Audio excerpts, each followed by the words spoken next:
What's good, guys? Welcome back to the official Unorthodox YouTube channel. My name's Gio, and today we got an outdoor performance review on the Adidas Dame 7.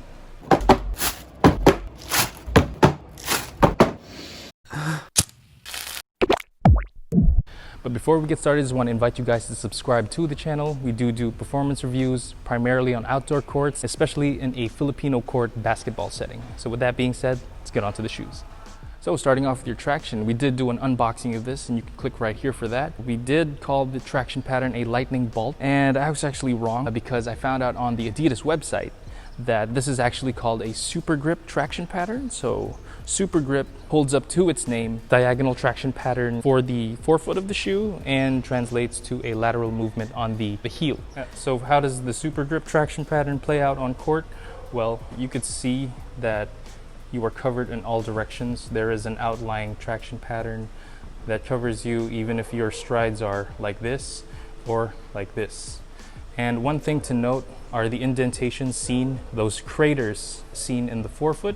They are great for your pivot movement, for your forefoot heavy players. And the heel crater on the back of the shoe adds another dimension to traction. In short, the traction does grip and it is a dust-proof shoe.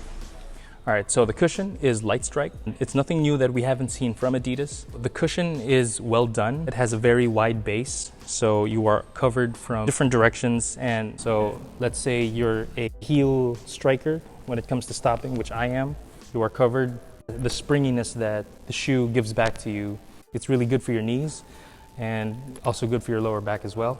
It's not the cloudiest feel to the foot, but it is very relaxing. It is actually the perfect balance of court feel and cushion. Not so much that you're jumping out of the building, but you are getting that plush feel every step, and it makes it comfortable to play in. The only drawback to this light strike cushioning is that, as you can see, it ages a little quick. I've only had this for like 2 weeks, but midfoot already looks like it's creased for like a year or something like that. All right, so for the fit of the shoe, I would advise going to your Adidas true to size. So if you wear Nikes, I would advise half a size down from your usual Nike size. Very easy to get your foot inside the shoe, how I like my shoes.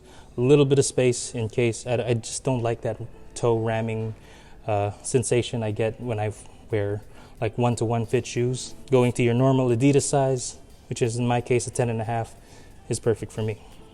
So for the materials of the shoe, it is a little bit more rigid compared to last year, which was more of like a sock-like fit. So the material, the upper, will last you long for outdoor usage, given that there are a lot of synthetic material all around the shoe. The fly wire-like cables, nylon cables, are very adaptive, which is, I guess, the only drawback to the shoe. It's too adaptive for my taste. What I see is that there's no real center of the shoe, because of how like rounded and how much the material is allowed to like cave in. So that's usually where the center of the shoe is located. So it's like the equilibrium of the shoe.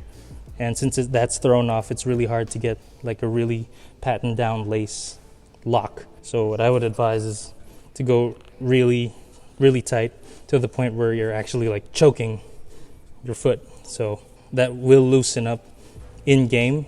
Trust me, that's just how adaptive the material is. For best results, I would recommend ultimately tightening your shoelaces down. You do get your support from, again, your wide base, your cables, which cage you in. The ankle pillows really did keep my foot in there. It's not easy. It's the shoe that doesn't really come off too easy. So they fixed that problem from the Dame 6.